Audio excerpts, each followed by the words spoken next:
Hey y'all, I'm James Wright and welcome to my shop. Today we are making the Tombstone Puzzle.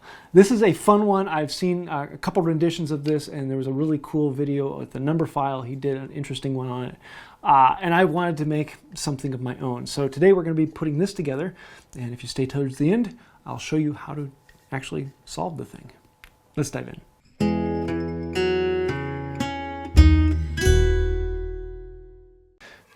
White oak, big, beefy, fun.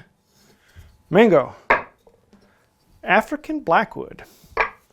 Brass. This is going to be an interesting project. Let's start with a white oak, and I'm going to start by referencing one edge because I'm going to cut this down to shape first. It is going to be a block that's about a foot long by about 6 inches wide-ish. There's no right or wrong size to this. It's just a block that's big enough to put this whole thing on. And then we're going to rip it down to the size that we want. I had this old cutoff that had a big knot in the middle, and this would make a great place as I can slide right beside that knot and have a good piece to go. Once we get the other side jointed up, then we can start working on the face. Just make sure you run with the grain. In this case, it's running with the grain one direction and without the grain in the other direction, and just have problems. So you can do one half one way and the other half the other way. Then we're going to trim up one end because this one was the original rough cut from the mill. So I'm just going to snap a line on there and cut it down, square it up with this. We can then take it over to the shooting board and really clean it up. And I normally would have freehand shot this, but in this case, I find it easier to pull out the shooting board now that I have the shooting board plane. And lastly, we need to do the two faces, and so we can plane that down. Now, I don't care about this being flat and square. I just want it to be smooth. There is nothing that this will be joined to, so there's no reason for me to really work on making it square. I just do what I need to do with it rather than doing everything. Over to the African blackwood, I'm going to rip this block down the middle. This is a turning blank that I made in a project not too long ago, actually about 2 or 3 years ago. And so I'm going to rip it in half so it's about 3/4 inch by about 1.5 inches. And plane it down a little bit more, get it smooth. And again, this doesn't have to be square, it just has to be smooth. And I'm going to smooth down all 4 sides. And then we're going to cut it to length. And so I want these blocks to be about 2 inches long by about 1.5 inches wide by about 3/4 inch thick. And so we can line those out and then cut them down to length. Good carcass saw here does really quick work. And this African blackwood is a lot of fun to work with. It's a very buttery wood, but incredibly hard and will dull tools very quickly. Once that's in place, we need to drill a hole in the end of these. And I want to drill the hole the size of my brass rod. So I'm going to find where the center of the planks are, and then I'm going to set up a twist bit because I don't want the point to come out the other side. So with the twist bit, I'm going to be drilling halfway through on 2 blocks and all the way through on the other block. And with the twist bit, it means that I'm going to get a bit of a burr on there, so I can clean that up with a knife and a file, and we can get a nice little chamfered edge. This will be the one that the cable goes through. So once that's done, we can grab our piece of brass rod, and it's a 3/8 brass rod. You can make this whatever size you want. And the 2 blocks where the drill bit only goes halfway through, the brass rod will fit into it, and it'll capture it so the brass rod can't slide out. Then we're going to heavy chamfer the corners on all 3 of these blocks to create that tombstone look. And that's what gives the whole puzzle its name, Tombstone Puzzle. So once we get those done, I'm going to take them over to the shooting board and just clean them up. That 45 degree on there makes them a lot of fun. And then with the final smoothing from a file, we get that really nice shape. A little bit of chamfering with a block plane, and these are pretty much ready to go. Just make them look a little fun. There's nothing special to them. There's nothing about the shape or size. It just has to look somewhat decent. Now we need to get those blocks set into the main block. So I'm going to smooth it out, make sure everything's the way I want it. I'm going to put one on and mark where it is. And then with the rod in place, I can mark where the other one is. Sometimes it's easier to come in with the marking gauge line, so I know that both of them are set the same distance away from the side. And then the square allows me to extend lines and make sure that they are square to the edge as well. We're going to take out most of the waste with an auger bit and, take out most of the waste. It's pretty self-explanatory. 3 holes fills it up pretty well, and we'll come in with the chisel. And we're going to stay away from the line, get rid of most of the rounded shapes from the auger bit. Stay away from the line as long as possible. Get about a 1/16 inch or so away from the line until it's nice and rectangular all the way around, and then finally go right into that line. For the bottom, you can put the chisel bevel down and clean it out like that.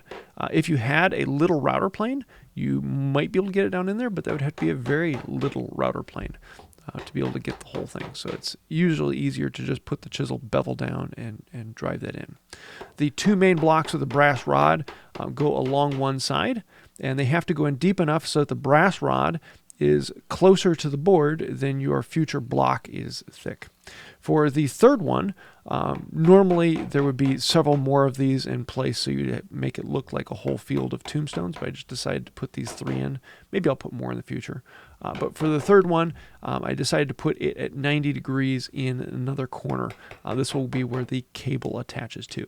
Exact same thing, remove most of the waste, get close to the line, and then get right on your line, and then you can clean out the bottom with a bevel down chisel. We're going to chamfer this whole thing up because chamfers are what separate us from the animals. I wonder where I've heard that before. Huh. So nice chamfers on there. Everything's nice and clean. It makes it very pretty, and I really like the look of a simple chamfer on there. For these blocks in, I'm going to glue them in with some 5-minute epoxy. As long as they're nice and tight, you really don't need much on here. And the epoxy is very good at filling gaps and giving you that strong hold, even if the joint isn't absolutely perfect. Drive them down in and set them aside. The ones with the brass rod, you need to make sure that you pound both of them in with the brass rod in place, because if you've done it right, you can't get the brass rod out. For the block, I'm going to grab this piece of mango. I really like mango. It's a relatively easy wood to work. It's switched grains, so you have to be very, very careful with it. But the block I'm getting is about 1.5 inches by 1.5 inches by 1.5 inches. And so I'm going to cut it close to its line and then trim it down. Rather than bringing in the plane to flatten the end grain, I found it easier to just slice with a chisel. But you need to make sure the chisel is good and sharp. I'm going to use a marking gauge to make sure that all the sides are exactly the same. The long grain sides, we can just hit those with a plane and take them down to the marking gauge line. And if the marking gauge is set up, you'll get equal sides on all 6 sides. Then I'm going to put it in the block and chamfer the corners down with a really, really heavy chamfer. And this will give it that, 16, 12-sided dice look, but without actually being 12-sided because the triangles are a different size than the others. And with that, the project is basically done. We're going to finish it and throw a cable on there. For the finish, of course, I'm using boiled linseed oil. Surprise, surprise. A simple linseed oil finish just really brings out that white oak. It's absolutely gorgeous. And with the African blackwood, there's a really nice contrast there. I'm really liking the colors, and I might have to use blackwood and white oak more often. A little bit of a brass accent, happy. So put it on there, let it soak up as much as it wants, put a few coats of it on there, and then clean off the excess. For the cable, I'm going to use an 1/8 inch cable with NicoPress clamps. Why? Because I had them in stock, and you want something that is flexible but not really flexible. You want it to be fairly stiff. It's really commonly done with an electrical cable, and rather than having a ball on the end, to use the plug that goes into the wall.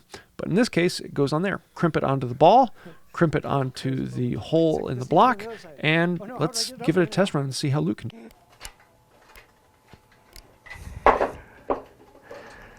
Let's see. I got it on the other side. Okay, this is how it's done. Ready? Grab this, push it through, pull it out. I did it already. This is a very simple project, a lot of fun, and would make a great Christmas gift. It's a lot of fun to actually give it to the kids and let them try and figure out how it's going together and watch them fail on it, which is always a good time. So yes, this is one of those things that is, it's so simple, it's so easy, and it really boggles your mind until you realize, oh, I just got to push that over there, and now I can get it out. But until you get that momentary click of, oh yes, I got it, this is crazy and confusing and just a lot of fun. So if you want to make one of these, there really aren't any measurements. You just have to make sure that this item cannot pull through underneath your bar and that the other item is tied off on the other side of the bar. And that's all you need. You can do it with string, though it works better with something that's not quite as flexible, a cable or a braided wire like this. So yes, have a little bit of fun with it. This is a great one to play with, and it would make a great Christmas gift. So if you like this, let me know down in the comments below. Let me know if there's something else I should try. I'd love to do that, and I always like making puzzles, so you'll see a lot more of these, as well as I have a lot more that I've done in the past. I'll leave a link to that playlist down below. If you have any thoughts or ideas of something you'd like to see me make, let me know that down in the comments down below. Maybe I'll make a slightly different rendition of this. I have a few other ideas that would make this a little more fun, but I think that will do it for today.